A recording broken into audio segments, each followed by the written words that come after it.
Question 11. In a lottery, a person chooses 6 different natural numbers at random from 1 to 20. तो हमें क्या दिया है?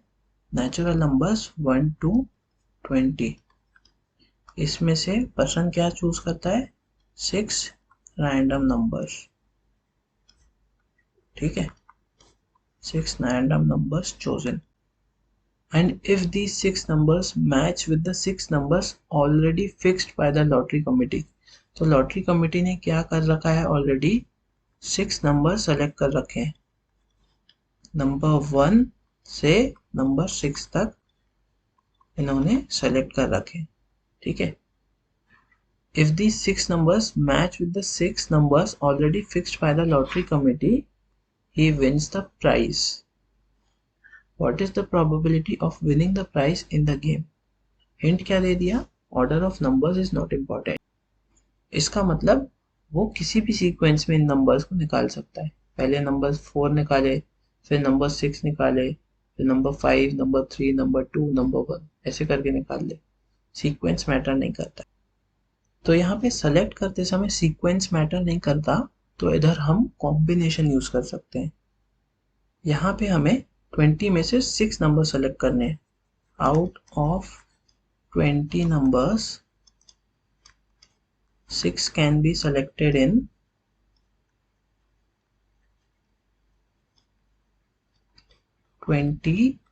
6 ways. और हमारा फेवरेबल आउटकम क्या है कि जो कमेटी ने सेट किया है वैसे नंबर आ जाए. वो तो एक ही सेट हो सकता है. अगर सपोज कमेटी ने सेट किया है कि 5, 6, 7, 8, 9, 10 निकालना चाहिए, तो 5, 6, 7, 8, 9, 10 अगर आया तो वो जीतेगा, अदरवाइज वो हारेगा. तो एक ही पॉसिबिलिटी है सही नंबर्स निकलने की. उनका सीक्वेंस आगे पीछे हो सकता है, बट उसको हम कॉम्बिनेशन में कवर कर रहे हैं. उसके सीक्वेंस से मैटर नहीं करता. वो 5, 6, 7, 8, 9, 10 की जगह 6, 5, 7, 8, 9, 10 भी निकालेगा तो भी वो जीत जाएगा. ओके, तो एक पॉसिबल आउटकम हुआ. तो probability winning equals 1/20C6, which is equals to 1/20 upon factorial 20 minus 6 into factorial 6. ये NCR की डेफिनेशन होती है, factorial n upon factorial n minus r into factorial r.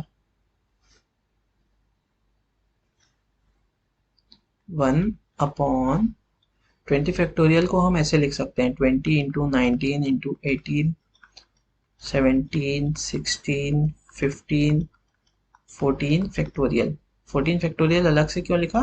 क्योंकि डिनोमिनेटर में भी 14 फैक्टोरियल आ रहा है इससे, तो ये कैंसिल हो जाएगा into 6 factorial.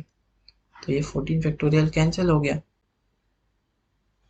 Equals 1/20 19 18 17 16 15 upon 6 5 4 3 2 1.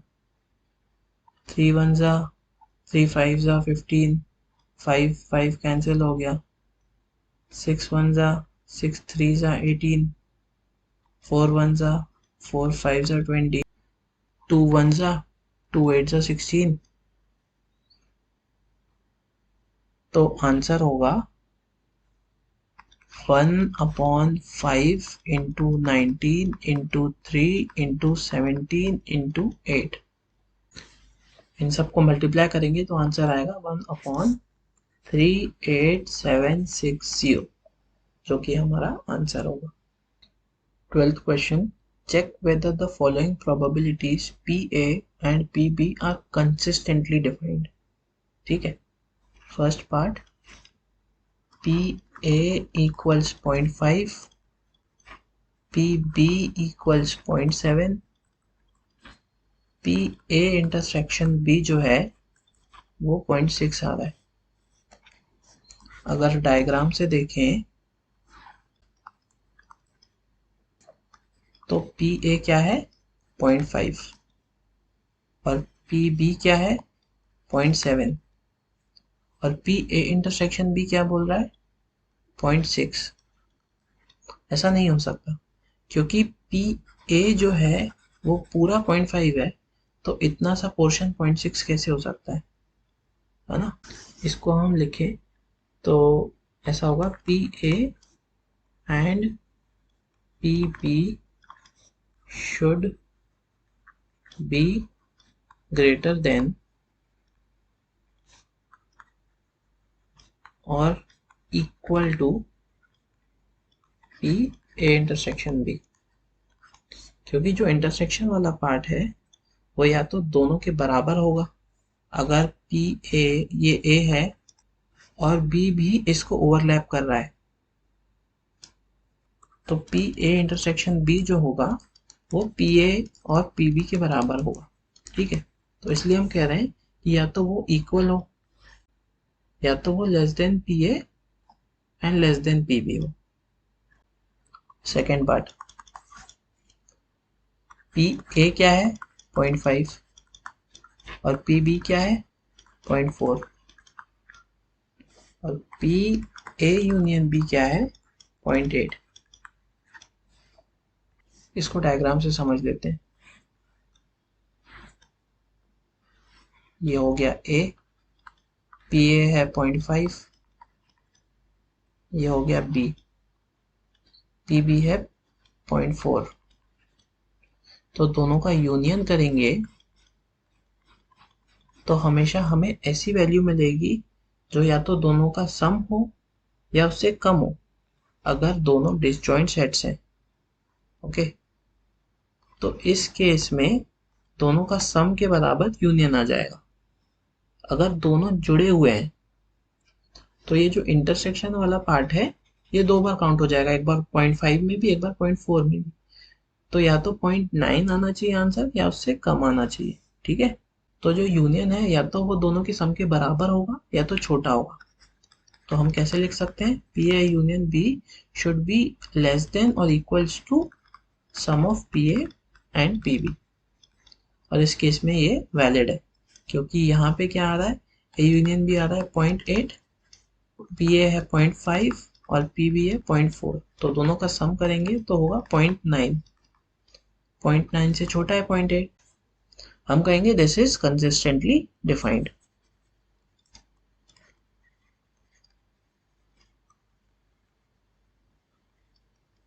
Question 13, fill in the blanks in the following table. First part, हमें पी ए दे दिया है, पी बी दे दिया है, पी ए इंटरसेक्शन भी दे दिया है, पी ए यूनियन भी निकालना है। तो पी ए यूनियन भी क्या होता है, P A plus P B minus P A intersection B, which is equal to 1/3 plus 1/5 minus 1/15 equals, LCM ले लेंगे तो यहाँ पे आ जाएगा 5/15 plus 3/15 minus 1/15, 7/15 answer. First part P A union B. Second part same formula लग जाएगा, P A union B equals to P A plus P B minus P A intersection B. P A union B है 0.6, P A है 0.35, P B की value given नहीं है। Okay, plus P B, intersection की value क्या है 0.25 minus 0.25। इस equation को सॉल्व कर लेंगे, 0.6 में यहाँ पे 0.25 आके ऐड हो जाएगा और 0.35 आके सब्ट्रैक्ट हो जाएगा। 0.6 plus 0.25 minus 0.35 equals to P B. तो पी बी आ जाएगा 0.5 आंसर। थर्ड पार्ट, इसमें पी ए है 0.5, पी बी है 0.35, पी ए इंटरसेक्शन बी है नॉट गिवन और पी ए यूनियन बी है 0.7। तो इसको अगर सॉल्व करें तो P A union B equals 0.5 plus 0.35 minus P A intersection B.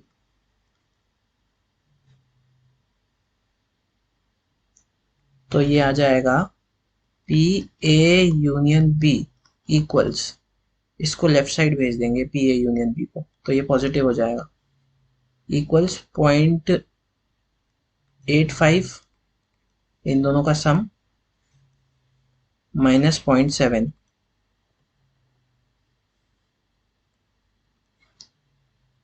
तो आंसर आएगा 0.15। Question 14, P A equals 3/5, P B equals 1/5। तो यहाँ पे हमें यूनियन निकालना है।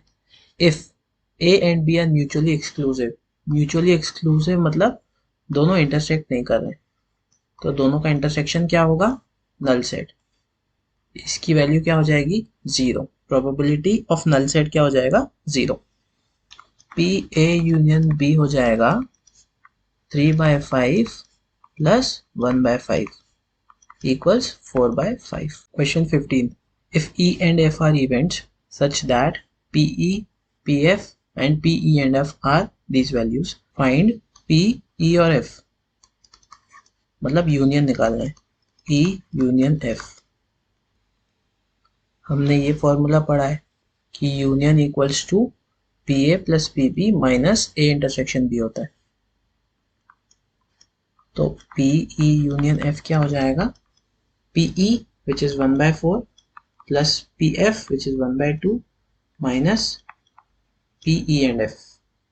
LCM देंगे तो 8 आएगा, 2 plus 4 minus 1, 5/8। फर्स्ट पार्ट का answer. Second part, P not E and not F, इसे हम एक लॉ से सॉल्व करेंगे। P A complement and B complement equals P A union B whole complement. Okay, इस लॉ को हम बोलते हैं डी मॉर्गन्स लॉ। ये सेट थ्योरी में पढ़ाया जाता है। तो यहाँ पे इसका यूज करेंगे, P E complement and F complement equals P E union F whole complement. और कॉम्प्लीमेंट को कैसे लिख सकते हैं, 1 minus P E union F from P A complement equals 1 minus P A। और यूनियन की वैल्यू तो हमने ऊपर निकाली है, 5/8 आ रही है, तो इसका आंसर होगा 3/8। Question 16, events E and F are such that P not E or not F equals 0.25। P not E or not F equals 0.25। State whether E and F are mutually exclusive। Mutually exclusive events ऐसे होते हैं जो intersect नहीं करते। तो यहाँ पे A हो गया और B हो गया, तो A इंटरसेक्शन B क्या होगा, 5, और A इंटरसेक्शन B आने की प्रोबेबिलिटी क्या होगी, 0। हम गिवन क्वेश्चन में डी मॉर्गन्स लॉ लगाते हैं। बाय डी मॉर्गन्स लॉ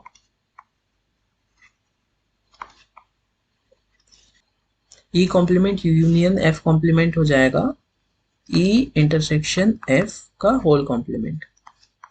इसकी वैल्यू हो गई 0.25। अब कॉम्प्लीमेंट कैसे लिख सकते हैं, 1 माइनस दैट पर्टिकुलर इवेंट 0.25। इससे हमें पी ई इंटरसेक्शन F मिल जाएगा 1 minus 0.25 which is 0.75 which is not equal to 0। और अगर इससे कंपेयर करें तो 0 नहीं है, therefore events are not mutually exclusive.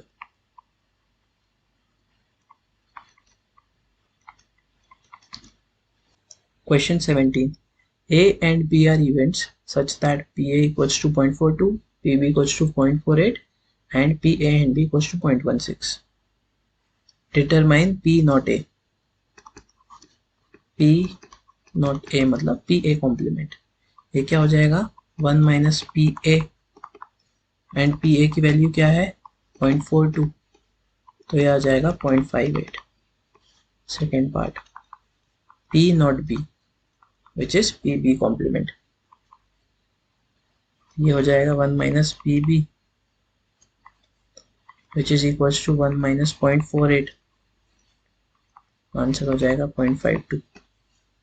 Third part, P ए और बी, ए और बी मतलब यूनियन, तो यूनियन कैसे निकालते हैं, P A plus P B minus P A intersection B, ये तीनों वैल्यूज गिवन है, पी ए पी बी और पी ए इंटरसेक्शन बी, इनको पुट कर देंगे 0.42 प्लस 0.48 माइनस 0.16, 0.42 प्लस 0.48 करेंगे तो 0.9 आएगा माइनस 0.16, आंसर आ जाएगा 0.74।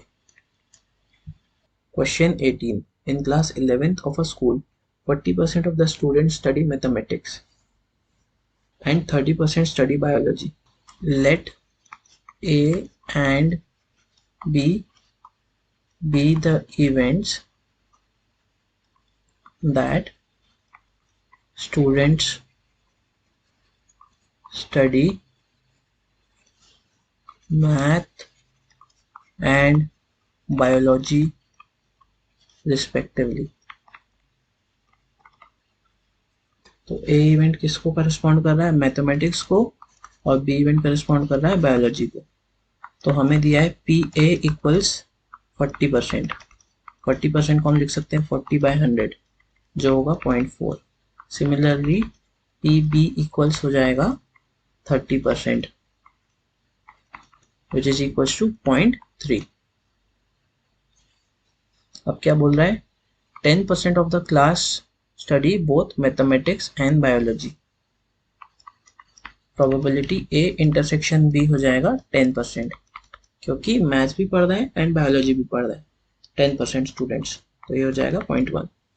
If a student is selected at random from the class, find the probability that he will be studying mathematics और बायोलॉजी। तो हमसे क्या पूछा गया है, probability of A union B क्या होगा ये बताओ। तो probability of A union B के लिए हम फॉर्मूला लगा देंगे, P A plus P B minus P A intersection B, तो इसका आंसर होगा 0.4 plus 0.3 minus 0.1 equals 0.6। Question 19. In an entrance test that is graded on the basis of 2 examinations, the probability of a random chosen student passing the first examination is 0.8 and the probability of passing the second examination is 0.7। तो यहाँ पे 2 exams हो रहे हैं और उसमें students के पास होने की प्रोबेबिलिटी नोट कर रहे हैं। Probability that a student passes in first exam is 0.8. Probability that a student passes in second exam is 0.7. The probability of passing at least one of them is 0.95. At least one of them मतलब या तो first में होगा या तो second में होगा या तो दोनों में होगा, इसका मतलब यूनियन इक्वल्स 0.95, दोनों में से किसी में भी पास होने की प्रोबेबिलिटी है 0.95। What is the probability of passing both? Probability of passing both निकालने के लिए हम फॉर्मूला लगा लेंगे, P F plus P S minus P F intersection S. हमें ये निकालना है कि फर्स्ट में भी पास हो और सेकंड में भी पास हो, बाकी तीनों की वैल्यूज हमें पता है, पुट कर देंगे तो आंसर आ जाएगा। यूनियन की वैल्यू है 0.95, पी एफ की वैल्यू है 0.8, पी एस की वैल्यू है 0.7 और minus P F intersection S, तो इससे हमें पी एफ इंटरसेक्शन एस मिल जाएगा। इन दोनों का सम होगा 1.5, उसमें से 0.95 माइनस कर देंगे इक्वल्स 1.5 माइनस 0.95, तो आंसर आ जाएगा 0.55। Question 20. The probability that a student will pass the final exam in both English and Hindi is 0.5. Let E denote English and H denote Hindi. दोनों में पास होने की प्रोबेबिलिटी कितनी है 0.5 and the probability of passing neither is 0.1, मतलब probability ना ई पास में पास हो न एच में पास हो, ये हो गया 0.1। If the probability of passing an English examination is 0.75, PE equals 0.75. What is the probability of passing Hindi examination? तो हमारे पास फॉर्मूला क्या है, P E union H equals P E plus P H minus P E intersection H, ये formula use करते हैं हम। अब इसमें P इंटरसेक्शन H हमारे पास है, PE है, लेकिन PH नहीं है, ये तो निकालना है, और ये भी नहीं है, PE यूनियन H। इससे हम PE यूनियन H निकाल लेंगे। कैसे निकालेंगे? By applying De Morgan's law. De Morgan's law क्या बोलता है? E complement intersection H complement है ना, तो ये हो जाएगा E यूनियन H का होल कॉम्प्लीमेंट इक्वल्स 0.1। और कॉम्प्लीमेंट को हम कैसे लिख सकते हैं? 1 minus probability of that event equals 0.1। तो यूनियन की वैल्यू क्या आ जाएगी? 1 माइनस 0.1, जो कि होगी 0.9। अब यहाँ पे हम 0.9 पुट कर देंगे। 0.9 equals 0.75 plus PH minus intersection की वैल्यू 0.5 है, तो हमें PH मिल जाएगा 0.9 माइनस 0.75 प्लस 0.5। इन दोनों को सब्ट्रैक्ट करेंगे आपस में तो बचेगा 0.7, तो ये होगा 0.9 माइनस 0.7, जो कि होगा 0.2। Question 21। In a class of 60 students 30 opted for NCC, 32 opted for NSS and 24 opted for both NCC and NSS। इसको डायग्राम से समझते हैं।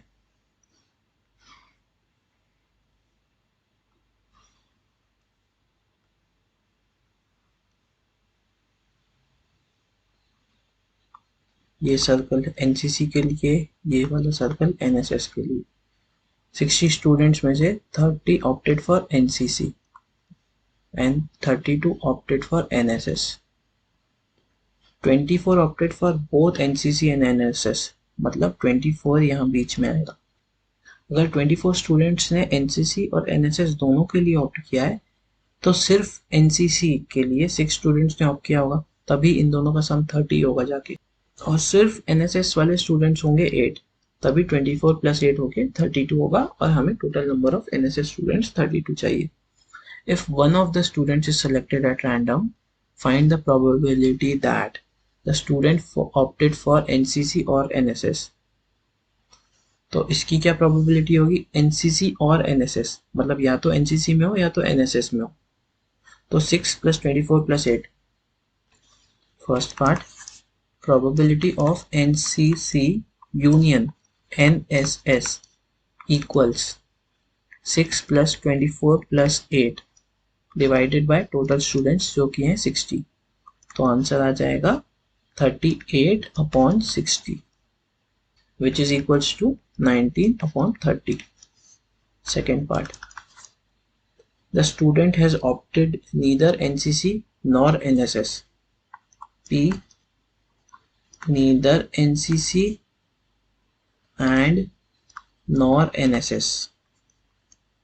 ओके, तो इसका मतलब क्या होता है कि जो स्टूडेंट्स एनसीसी और एनएसएस ले रहे हैं उसके अलावा कितने स्टूडेंट्स बच रहे हैं। ये एक्चुअली फर्स्ट पार्ट का कॉम्प्लीमेंट है। टोटल स्टूडेंट्स कितने हैं? 60। उसमें से हमें कितने हटाना है? जिन स्टूडेंट्स ने एनसीसी में पार्ट लिया है या एनएसएस में पार्ट लिया है उनको हटा देंगे, तो हमें क्या मिल जाएगा? ऐसे स्टूडेंट्स जिन्होंने दोनों में पार्ट नहीं लिया। 6 + 24 + 8 अपॉन 60, 60 - 38/60, 22/60, 11/30। इसको एक और तरीके से समझ सकते हैं। इसमें अगर डी मॉर्गन्स लॉ लगा दे, तो डी मॉर्गन्स लॉ क्या बोलता है? एनसीसी यूनियन एनएसएस हो जाएगा और उसका कॉम्प्लीमेंट हो जाएगा ये value. Okay, this is D Morgan's law. Equals, अब हमें एनसीसी यूनियन एनएसएस की वैल्यू तो पता है फर्स्ट पार्ट से 19/30। अभी इसको कैसे लिख सकते हैं, 1 minus P NCC union NSS, complement को ऐसे लिखते हैं, इक्वल्स 1 माइनस 19/30। ओके, जिसकी वैल्यू क्या आ जाएगी, 11/30। Third part, the student has opted NSS but not NCC. तो डायग्राम से क्लियरली दिख रहा है कि एनएसएस में ऑप्ट करने वाले और एनसीसी में ना करने वाले 8 स्टूडेंट्स हैं। Third part, P NSS and not NCC, तो ये हो जाएगा 8/60 विच इज 4/30 और 2/15 आंसर।